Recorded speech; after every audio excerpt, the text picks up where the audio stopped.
Nine సంవత్సరం నా పేరు శేష్ కుమార్. వివరాల్లోకి వెళ్తే ఆంధ్రప్రదేశ్ పౌర సరఫరా సంస్థ హమాలీల ఆధ్వర్యంలో స్థానిక కలెక్టరేట్ వద్ద నిరసన కార్యక్రమం చేపట్టారు.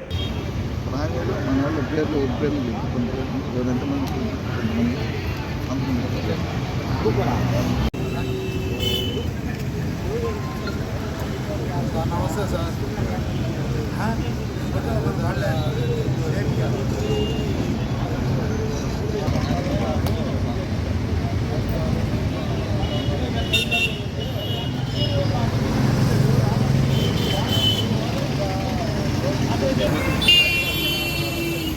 కలెక్టర్ ఆఫీస్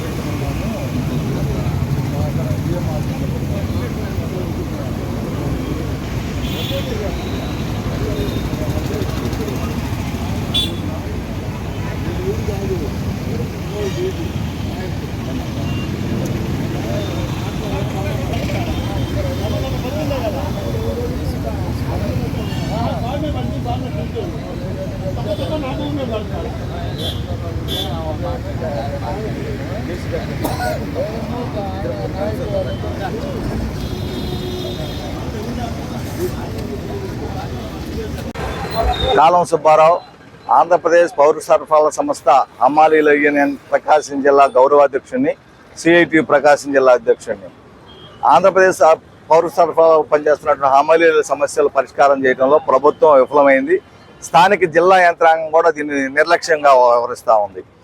ఇది ప్రధానమైనది. దాదాపు 9 సంవత్సరాల నుంచి ఈ పిఎఫ్ సమస్య పరిష్కారం కాల. 9 సంవత్సరాల నుంచి రిటైర్ అయినటువంటి వాళ్ళ పిఎఫ్ ఇంతవరకు రాలేదు. అట్లానే వాళ్ళకి రావాల్సిన పెన్షన్ రాలేదు. అట్లానే దాదాపు 4-5 సంవత్సరాల క్రితం చనిపోయినటువంటి వాళ్ళ పిఎఫ్ రాలేదు. వాళ్ళ కుటుంబ సభ్యులకు పెన్షన్ కూడా రావట్లేదు. దీన్ని తీసుకురావడంలో తీవ్ర నిర్లక్ష్యం జిల్లా అధికార యంత్రాంగం వ్యవహరిస్తూ ఉంది. అంతేకాదు దాదాపు 50 మంది కొత్తగా చేరినటువంటి వాళ్ళు ఉన్నారు. వాళ్ళందరూ పిఎఫ్ పరిధిలో తీసుకురావడంలో కూడా వైఫల్యం చెందుతూ ఉంది. అట్లనే ఈఎస్ఐ సంబంధించి ప్రతి నెల డబ్బులు కట్టింగ్ చేస్తూ ఉన్నారు. కానీ కార్మికులకు ఏ ఉపయోగపడట్లేదు. వేలాది రూపాయలు ఖర్చు అవుతున్నారు సంవత్సరానికి. కార్మికుల దగ్గర నుంచి కటింగ్ చేస్తూ ఉన్నారు. వైద్యం ఏదైనా ఇబ్బంది వస్తే బయట ప్రైవేట్ హాస్పిటల్కి పోయి 1000 రూపాయలు ఖర్చు పెట్టుకోవాల్సిన పరిస్థితి వస్తూ ఉంది. ఈ సమస్యను పరిష్కారం చేయడంలో కూడా ప్రభుత్వం తీవ్ర వైఫల్యం చెందిందని చెప్పి ఇది వెంటనే పరిష్కారం చేయాలని చెప్పి సిఐటిగా యూనియన్గా డిమాండ్ చేస్తున్నాం. ప్రధానంగా మన జిల్లాకు సంబంధించి చూసినప్పుడు ఇవాళ స్టేజ్ 2 కాంట్రాక్టర్లు బిల్లులు ప్రతి నెల 10వ తారీఖు లోపు తెప్పించడంలో వైఫల్యం చెందుతున్నారు. బిల్లులు అడిగితే కటింగ్ చేసి మాకు కొంత డబ్బులు ఇవ్వండి అని చెప్పి డిమాండ్ చేస్తూ ఉన్నటువంటి పరిస్థితి ఉంది. దీని మీద కూడా అధికారులు స్పందించాలని చెప్పి కోరుతా ఉన్నాం. ఆ లారీలకి క్లీనర్లు లేరు. క్లీనర్లు లేనందువల్ల క్లీనర్లు చేసేటువంటి డ్యూటీ కూడా ముఠా కార్మికులు చేయాల్సి వస్తూ ఉంది. అంతేకాదు రాత్రి 10, 11, 12 గంటల తర్వాత కూడా అధికారులు ఒత్తిడితో తోలాల్సిన పరిస్థితి వచ్చినప్పుడు పెద్ద ఇబ్బంది పడతా ఉన్నాం. మొన్న 5వ తారీఖున తాటాకులపాలెం దగ్గర ఒక లారీ తిరగబడి ఒక హమాలీ కార్మికుడు, చిట్టిపోయిన హనుమాన్ అనే కార్మికుడు చనిపోయాడు. కనీసం అతని కుటుంబాన్ని పరామర్శించడం కానీ శవాన్ని చూడటానికి కానీ ఉండి అధికారులు పట్టించుకొని పాపాన పోలా. మేము సిఐటిగా హమాలీ యూనియన్గా డిమాండ్ చేస్తూ ఉన్నాం. కనీసం ఆ కుటుంబానికి 15 లక్షల రూపాయల డబ్బులు ఇవ్వాలని చెప్పి డిమాండ్ చేస్తున్నాం. అంతేకాదు దెబ్బలు తగిలినటువంటి వాళ్ళందరినీ కూడా ఇంతవరకు పట్టించుకొని పాపాన పోలేదు. వాళ్ళ వైద్య ఖర్చుల గురించి కానీ ఏమాత్రం పట్టించుకోలేదు. మేము ఈ సందర్భంగా డిమాండ్ చేస్తుందంటే 5 దాటిన తర్వాత, సాయంత్రం 5 దాటిన తర్వాత ఎలాంటి అన్లోడింగ్లు డీలర్ల దగ్గర వచ్చే పని చెయ్యము అని మేము గట్టిగా చెప్పదలుచుకున్నాం. ఎందుకంటే ఈ ప్రమాదాలకు బాధ్యత వహించాల్సినటువంటి యాజమాన్యం పట్టించుకోనందువల్ల కార్మికులు ప్రాణాలు అరచేతిలో పెట్టుకుని పనిచేయాల్సిన పరిస్థితి వస్తూ ఉంది. కాబట్టి ఈ విషయాల సమస్యల పరిష్కారం చేయడం కోసం ఇవాళ కలెక్టర్ కార్యాలయం దగ్గర ధర్నా చేయడం జరుగుతూ ఉంది. ఈ సమస్యలు కానీ పరిష్కారం చేయకపోతే రాబోయే రోజుల్లో సమ్మెకైనా సిద్ధపడతామని చెప్పి ఈ సందర్భంగా తెలియజేస్తా ఉన్నాం. ప్రకాశం జిల్లా పెద్దోర్నాల మండలం సచివాలయం 1 పరిధిలో మంత్రి ఆదిమూలపు సురేష్ ఆదేశాల మేరకు దోర్నాల మండల కన్వీనర్ గంటా రమణారెడ్డి ఆధ్వర్యంలో వే ఆఫ్ మీట్ జగన్ కార్యక్రమం నిర్వహించారు. ఈ కార్యక్రమంలో మైనార్టీ సెల్ అబ్దుల్ హజీజ్ తదితరులు బాగున్నారు.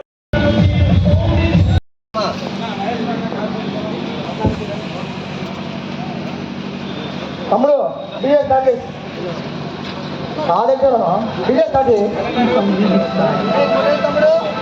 DJ Vamsi Rockstar Bonatali.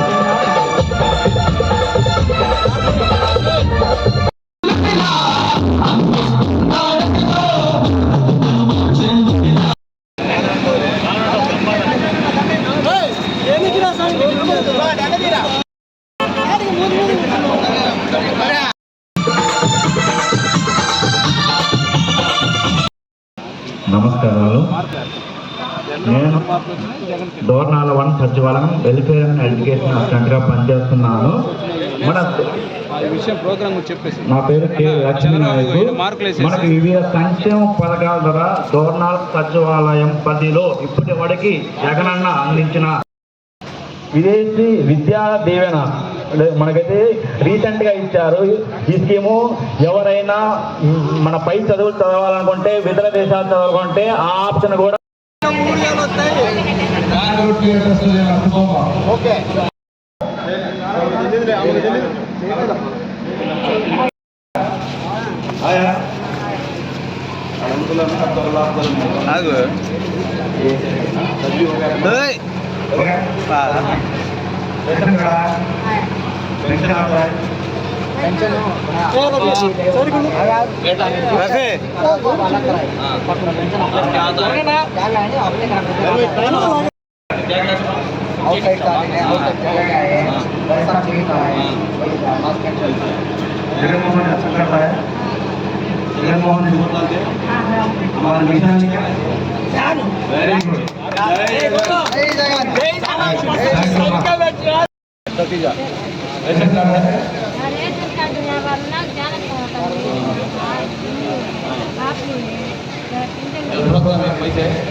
పాలస్తీనాపై Israel చేస్తున్న యుద్ధాన్ని ఆపాలని ప్రపంచ శాంతిని కాపాడాలని కోరుతూ వామపక్షాల ఆధ్వర్యంలో స్థానిక ఒంగోలులోని ఆర్టీసీ బస్ స్టాండ్ సాగర్లాజ్ వద్ద నిరసన కార్యక్రమం చేపట్టారు. ఇజ్రాయెల్ దాడిని కాపాడండి, ప్రపంచ శాంతిని కాపాడండి, ప్రపంచ శాంతిని వదిలాలే కమ్యూనిస్టుల ఐక్యత, వామపక్షాల ఐక్యత, వామపక్షాల ఐక్యత. ఖండించండి ఇజ్రాయెల్ దాడిని, పాకిస్తాన్ మీద ఇజ్రాయెల్ దాడిని నశించాలి. అమెరికన్ సామ్రాజ్యవాదం తెలపండి, పాకిస్తాన్కు మద్దతు తెలపండి, మద్దతు తెలపండి పాలిస్తాన్కు. భారతదేశం పాలిస్తాన్ మద్దతు తెలపాలి, భారతదేశం పాలిస్తాన్కు మద్దతు తెలపాలి. వ్యతిరేకించండి ఇజ్రాయెల్ మారణకాండను, పాలిస్తాన్ మీద ఇజ్రాయెల్ యుద్ధాన్ని, పాలిస్తాన్ మీద ఇజ్రాయెల్ యుద్ధాన్ని రచించాలి. అమెరికన్ సామ్రాజ్యవాదం రచించాలి, అమెరికన్ సామ్రాజ్యవాదం. ఒంగోలు ఎమ్మెల్యే బాలినేని శ్రీనివాసరెడ్డి మీద అవినీతి ఆరోపణలు చేస్తూ మాట్లాడటం అంత మంచి పద్ధతి కాదని, ఆయన విమర్శిస్తే మీకే నష్టమని వైఎస్ఆర్ పార్టీ జిల్లా మహిళా అధ్యక్షురాలు తమ్మినేని మాధవి అన్నారు. స్థానిక వైఎస్ఆర్ పార్టీ కార్యాలయంలో మీడియా సమావేశంలో పాల్గొని మాట్లాడింది. ఈ కార్యక్రమంలో బొమ్మనేని మురళి, కుమ్మూరి రవిచంద్ర తదితరులు బాగున్నారు.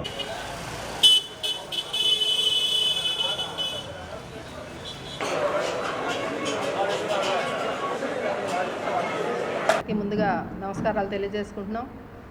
ఈ రోజున నిన్న మా నాయకుడు బాలినేని శ్రీనివాసరెడ్డి గారి మాట్లాడిన దానికి ప్రతిగా తెలుగుదేశం పార్టీ మాజీ ఎమ్మెల్యే గారు మాట్లాడటం జరిగింది.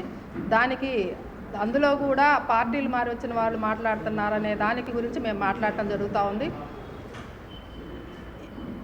ఏదైతే అభివృద్ధి గురించి మాట్లాడుతూ ఉన్నారో కొత్తపట్నము బకింగ్హామ్ కెనాల్ దాని మీద ఇప్పటికే చాలాసార్లు మాట్లాడుకోవటం జరిగింది. నిజాలు కూడా మీడియా ముందు పెట్టడం జరిగింది.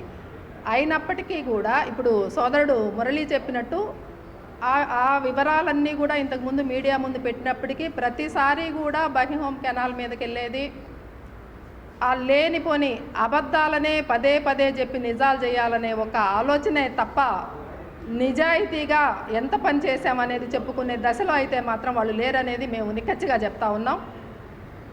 ఎందుకంటే ఆ లాస్ట్ సోదరుడు చెప్పినట్టు తక్కువ వ్యవధిలో మరి 80% పనిచేశామని మరి ఆయన చెప్పుకోవటం, అలాగే అది ఎంతవరకు వాస్తవంగా జరిగిందా లేదా అనేది మీరు మేము వాదించుకోవడం కాదు, ప్రజలకు తెలుసు. కొత్తపట్నం నుంచి నిత్యం ఎవరైతే వస్తూ ఉన్నారో ఒంగోలుకి వాళ్ళందరూ కూడా ఎంతవరకు జరిగిందనే చూశారు. అలాగే బాలినేని శ్రీనివాసరెడ్డి గారు వచ్చిన తర్వాత ఈ కరోనా టైం పోయిన తర్వాత ఆ ఉన్న ఏదైతే ఆ కొద్ది సమయంలోనే దాన్ని ఆయన సొంత నిధులతోటి ఆ బకింగ్హామ్ కెనాల్ని ఆ కాంట్రాక్టర్ ఎవరైతే ఉన్నారో పదే పదే అతని మొండికేసి రాకపోయినప్పటికి కూడా పిలిపించుకొని తన సొంత నిధులతోటి ఆ వర్క్ని పూర్తి చేసేదానికి ముందుకు తీసుకెళ్ళటం జరిగింది. అది అందరికీ కూడా మీడియా ముఖంగా ప్రజలందరికీ కూడా తెలిసిన విషయమే. కానీ ఎంతసేపటికి అభివృద్ధి అంటే దామచర్ల జనార్దన్ గారు చేసిందే తప్ప బాలినేని శ్రీనివాసరెడ్డి గారు 5 సార్లు ఎమ్మెల్యే అయినప్పటికీ 2 సార్లు మంత్రిగా చేసినప్పటికీ కూడా అభివృద్ధి అంటే ఆయనకి ఏంటో తెలియదు అన్న విధంగా మాట్లాడటం మాత్రం చాలా హాస్యాస్పదంగా ఉంది. ఎందుకంటే 5 సార్లు ఎమ్మెల్యే అయిన వ్యక్తి ఆయన ఎటువంటి అభివృద్ధి నియోజకవర్గంలో చేయకపోతే ప్రజలు ఏమన్నా పిచ్చోళ్ళ? పదే ఆయన గెలిపించుకోవటానికి మరి 5 సార్లు ఎమ్మెల్యేగా చేయడానికి జనం ఏమన్నా పిచ్చోళ్ళు అవుతారా? మరి మీరు ఒక్కసారికే మరి పరిమితం అయిపోయారు కదా, మరి అంత అభివృద్ధి చేశామని చెప్పుకుంటా ఉన్నారు. సార్ చేశారు, మీరు చేసిన అభివృద్ధిని మేము విమర్శించట్లా. మీరు అభివృద్ధి చేస్తే ప్రజలే స్వాగతించాలా, మరి అది ఎక్కడా జరగలేదు కదా. పోనీ ఇప్పుడు జరగబోయే ఎన్నికల్లో రేపు 24లో అందరం కూడా ఎన్నికలకి వెళ్ళబోతా ఉన్నాము. ప్రతి పార్టీ కూడా ఎన్నికల వేడి తీసుకొని ముందుకు వెళ్తూ ఉంది. వాదనలు ప్రతివాదనలు జరుగుతూ ఉన్నాయి. దానిలో ముఖ్యంగా మనం వెళ్ళాల్సిందేంటి, మనం ఏం పని చేసాం, రేపు జనానికి ఏం పని చేస్తామనే హామీలతోటి ముందుకెళ్ళాలి. కానీ ఎంతసేపటికి అవినీతి గురించి లేకపోతే తీసుకున్న కమిషన్ల గురించే మాట్లాడుతూ ఉన్నారు. బాలినేని శ్రీనివాసరెడ్డి గారి కమిషన్లు తీసుకున్న చరిత్ర ఎక్కడా లేదు. అది ఏదన్నా ఉంటే అది మీకే ఉంది. ఎందుకంటే అది మేము చెప్పాల్సిన పని లేదు. మీ పార్టీలో వాళ్ళని కూర్చోబెట్టుకొని మీ నాయకుల్ని మాట్లాడితే వాళ్ళే చెప్తారు. ఎందుకంటే అందరూ అనుభవజ్ఞులే. మీరు ఎక్కడెక్కడ ఎంత తీసుకున్నారు ఏందనేది వాళ్ళకే తెలుసు. ఆ పార్టీలో ఉండి మేము వచ్చాం కాబట్టి మేము మాట్లాడగలుగుతా ఉన్నాం. ముఖ్యంగా అటు నుంచి వచ్చిన వాళ్ళు మాట్లాడుతున్నారంటే ఏం మాకు మాట్లాడే హక్కు లేదా? ఉన్న వాస్తవాన్ని మాట్లాడే హక్కు మాకు లేదా? మేము నమ్ముకున్న నాయకుడికి ప్రాణాలు ఇస్తాం. నమ్ముకున్న నాయకుడికి తెలుగుదేశంలో పార్టీలో కూడా మేము నమ్మి పార్టీని ఎంతో కష్టపడి మేము పార్టీకి పనిచేసాం. కానీ మీ వల్లే మేము పార్టీలోంచి యువతలకు రావాల్సి వచ్చింది. కానీ ఇక్కడ బాలినేని శ్రీనివాసరెడ్డి గారు మంచి వ్యక్తి. ఎక్కడా కూడా మేము ఆయన్నైతే ఎక్కడా కూడా ఈ అవినీతి మరకలు ఇవి మేమైతే చూడలే. ఇంతవరకు 5 సంవత్సరాలు అవుతుంది మేము వచ్చి కూడా. కానీ పదే అభివృద్ధి గురించి మాట్లాడకుండా మీరు ఎంతసేపటికి మీరేం చేస్తారో మీరు ప్రజలకు రేపు ఏం చేయబోతున్నారో మేము వస్తే పలానా చేస్తామని చెప్పుకొని వెళ్ళాలి. కానీ ఎంతసేపటికి జనాన్ని కన్ఫ్యూజన్లో పడేసే ఈ వాదనలు ప్రతివాదనలు అవసరం లేదేమోనని మేము భావిస్తూ ఉన్నాం. ఎందుకంటే జగన్మోహన్ రెడ్డి గారు ఈ రోజున ఆయన 1000 కిలోమీటర్ల పాదయాత్ర చేసి జనం ఏదైతే అనుకున్నారో దాన్ని ఆయన మేనిఫెస్టోలో పెట్టి నవరత్నాల ద్వారా ప్రజలందరికీ కూడా అందుబాటులోకి ఆ పథకాలను తీసుకొచ్చాడు. ఏదైతే పేద ప్రజలు ఎవరైతే ఉన్నారో వాళ్ళని సంక్షేమం అనే దానిలో ఆర్థికంగా నిలదొక్కగలిగినప్పుడే వాళ్ళు అభివృద్ధి చెందుతారు. కాబట్టి సంక్షేమం అభివృద్ధి అనేది 2 కళ్ళుగా ఈరోజు జగన్మోహన్ రెడ్డి గారు వెళ్తూ ఉన్నారు. మరి దానిలో భాగంగానే గడపకు పెట్టి ప్రతి ఎమ్మెల్యేని కూడా ముందుకి ప్రతి ఇంటికి పంపించి ఏ అవసరాలు ఉన్నాయో ఎక్కడ ఏ పథకం రావట్లేదో కనుక్కోమని ఈరోజు జగన్మోహన్ రెడ్డి గారు పంపిస్తున్నారు. దానిలో భాగంగానే నియోజకవర్గంలో బాలినేని శ్రీనివాసరెడ్డి గారు ప్రతి గడపకి తిరుగుతూ ఉన్నారు. ఏ డివిజన్ తీసుకున్నా కానీ నెలల తరబడి పట్టిన డివిజన్ కూడా ఉన్నాయి మన ఒంగోలులో. మరి ఆయన ప్రతి గడపలో తిరుగుతూ ఉన్నారు. ఏ అయితే అవసరాలు ఉన్నాయో ప్రజలకు ఏమేమి అవసరాలు కావాలో కూడా ఆయన సొంత నిధులతో కొంత ప్రభుత్వ పరంగా కొంత తీసుకొచ్చి ముందుకెళ్తూ ఉంటే అవన్నీ మీరు చూస్తూనే ఉన్నారు. కానీ రేపు ఎన్నికల్లో ఎలా ఉంటుందనే ఒక భయం చేత మాట్లాడుతున్నారో తప్పితే ఇంకా ఇదేమి ఆయన అవినీతి మీరు అవినీతి మరక పూస్తే ఆయనకు ఆ అవినీతి అంటుకుంటుంది అనేది ఒట్టి భ్రమ. ఎందుకంటే బాలినేని శ్రీనివాసరెడ్డి గారు ఏంటి అనేది 25 సంవత్సరాల నుంచి ఒంగోలు ప్రజలందరికీ తెలుసు. ఆయనేమి నిన్నగాక మొన్న రాజకీయాల్లోకి రాలేదు. స్థానికుడు, వాళ్ళ కుటుంబం కూడా రాజకీయ కుటుంబం. ఏదైనా ఆపద అవసరమని వచ్చినా ఎవరినైనా హక్కును చేర్చుకునే మంచి మనస్తత్వం ఉన్న కుటుంబం అది.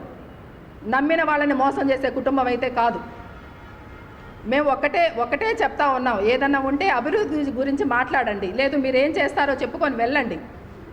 అంతే తప్పితే బాలినేని శ్రీనివాసరెడ్డి గారి మీద మాత్రం అవినీతి ఆరోపణలు చేస్తూ అలాగే ఆయన్ని కమిషన్ల దాంట్లో కానీ వాటిలో కానీ దయచేసి మీరు లాగవద్దు. ఎందుకంటే అది మీరు ఎంతైతే ఆయన్ని విమర్శిస్తారో అది మీకే మైనస్ అవుతుంది ప్రజల్లో అని కూడా మేము తెలియజేసుకుంటూ మరొకమారి అభివృద్ధి పరంగా ఏ పార్టీ అయినా ముందుకు వెళ్ళాలా, దాని గురించి మాత్రమే మనం ప్రజల్లోకి మాట్లాడుకుంటే బాగుంటుందని మేము అభిప్రాయపడతా ఉన్నాం. ఈరోజు గత 2-3 రోజులుగా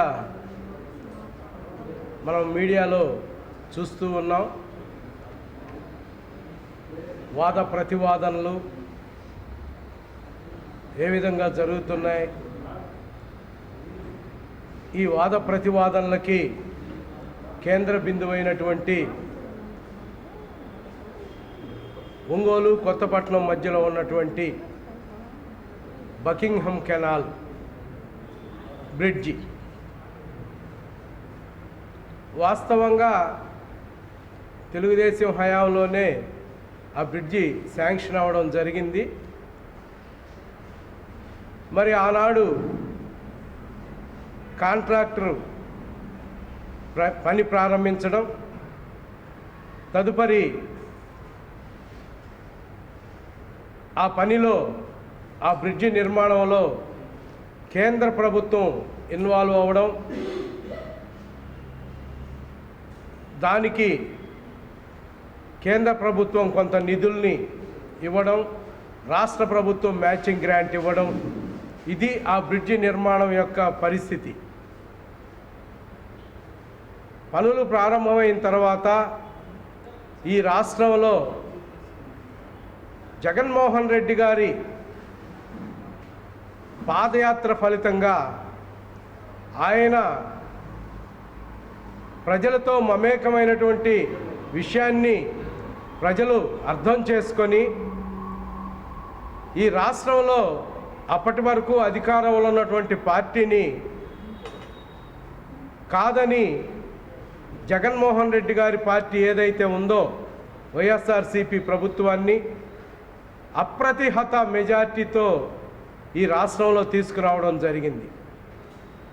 జగన్మోహన్ రెడ్డి గారు ఈ రాష్ట్రానికి ముఖ్యమంత్రి అవ్వడం, అదేవిధంగా ఒంగోలు అసెంబ్లీ నియోజకవర్గానికి బాలినేని శ్రీనివాసరెడ్డి గారు శాసనసభ్యుడిగా ఎన్నికవడం, ఎలక్ట్రానిక్ ఓటింగ్ యంత్రాలపై మాక్ పోలింగ్ ప్రక్రియను జిల్లా కలెక్టర్ దినేష్ కుమార్ పరిశీలించారు.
బయట సార్ కొంచెం సైడ్ కొనండి sir. Side side sir side కూడా సంతకం పెట్టిన వెళ్ళిపోయారు సార్ ఫైవ్ మినిట్స్ పక్కన అండి.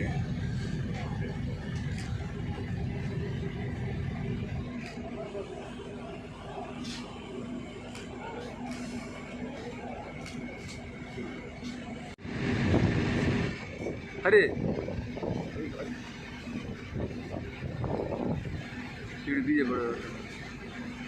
అమ్మ బడవా శాంతి కుమార్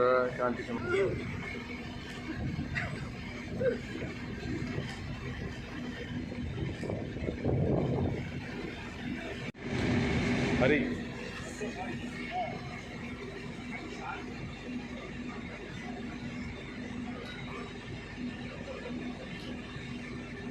వాళ్ళ 9th నవంబర్ మనం ఈవీఎం గుడౌన్ దగ్గర మాక్ పోల్స్ చేయడం జరుగుతుంది.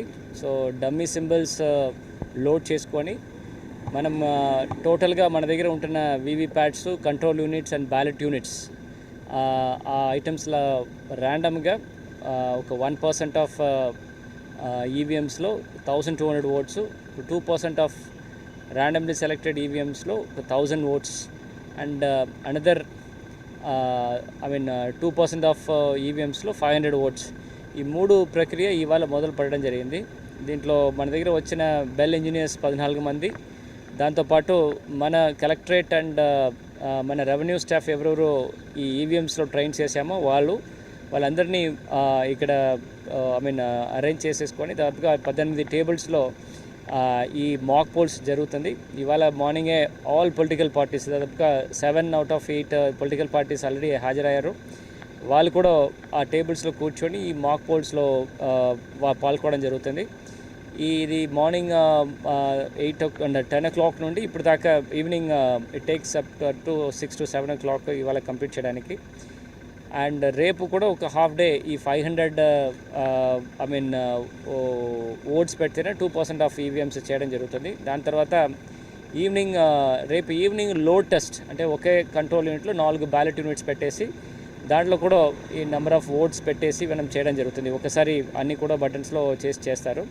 దాని తర్వాత రేపు ఈవినింగ్ తర్వాత ఎంటైర్ ప్రక్రియ మనం ఫస్ట్ లెవెల్ చెక్కింగ్లో చేసిన అన్ని ప్రక్రియ సక్సెస్ఫుల్గా కంప్లీట్ చేయడం జరుగుతుంది. సో ఇవాళ ఈ కార్యక్రమం మన నోడల్ ఆఫీసర్గా డిఆర్ఓ పెట్టాము. దాన్ని వాళ్ళకి సహకారం చేయడానికి కలెక్టరేట్ స్టాఫ్, మనం ఎలక్షన్ సెక్షన్స్ ప్లస్ దీంట్లో డ్యూటీలో పెట్టిన వాళ్ళందరూ కూడా ప్రశాంతంగా మార్నింగ్ నుంచి ఇప్పుడు దాకా చేయడం జరుగుతుంది. నేను విజిట్ చేసినప్పుడు కూడా సిస్టమేటిక్గా ఈ కార్యక్రమం కొనసాగుతుంది. ఇక్కడ కావాల్సిన బందోబస్తు, security arrangements, CCTV cameras and access control ఇదన్నీ కూడా చక్కగా ఎస్పీ గారు ఏర్పాటు చేశారు. సో రేపుతో ఈ ఎంటైర్ ప్రక్రియ సక్సెస్ఫుల్ కంప్లీట్ అవుతుంది.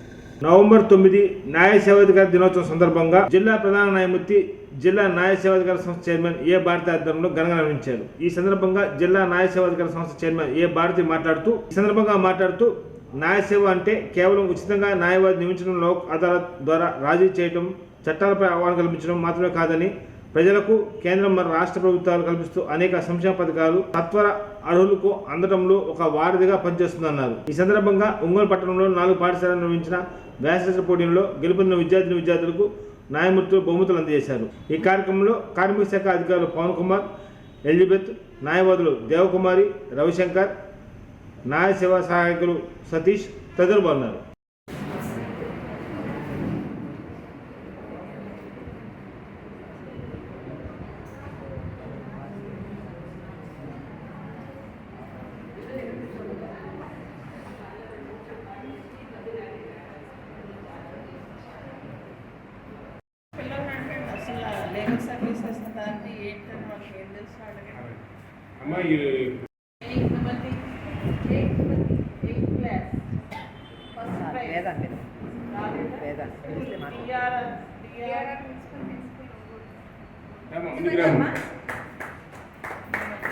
అమ్మా అటెళ్ళు అమ్మా పాప అటుపద ఇటు చూడు.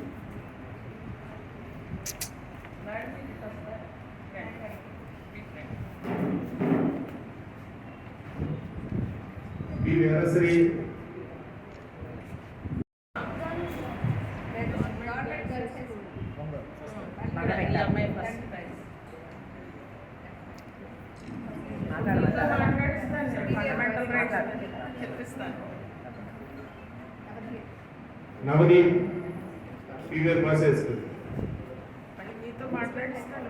ఫండమెంటల్ రైట్స్ అంటే ఏంటి చెప్పాలి. Supraja, Ramnagar municipal high school.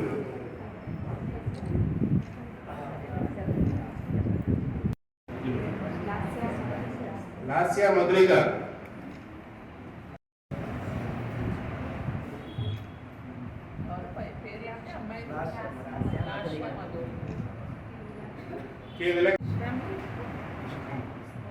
Pawan Kumar garu sir, madam Vidyut madam.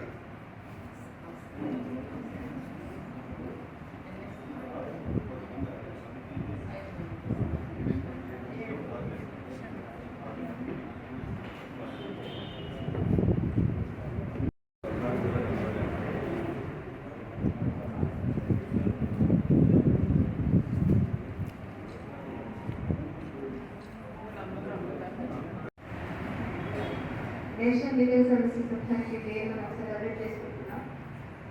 ఇది యాక్చువల్లీ ఏంటంటే మనకు ఈ లీగల్ సర్వీసెస్ అథారిటీ యాక్ట్ అనేది రోజు అమల్లోకి వచ్చిందో ఆ రోజుని మనం లీగల్ సర్వీసెస్ డేగా మనం సెలబ్రేట్ చేసుకుంటున్నాం త్రూ అవుట్ కంట్రీ. ఇది కావాల్సిన అనేక పథకాల గురించి, అంటే ప్రభుత్వం ప్రవేశపెట్టిన పథకాల గురించి వారికి కావాల్సిన న్యాయ సహాయాన్ని అందించడం,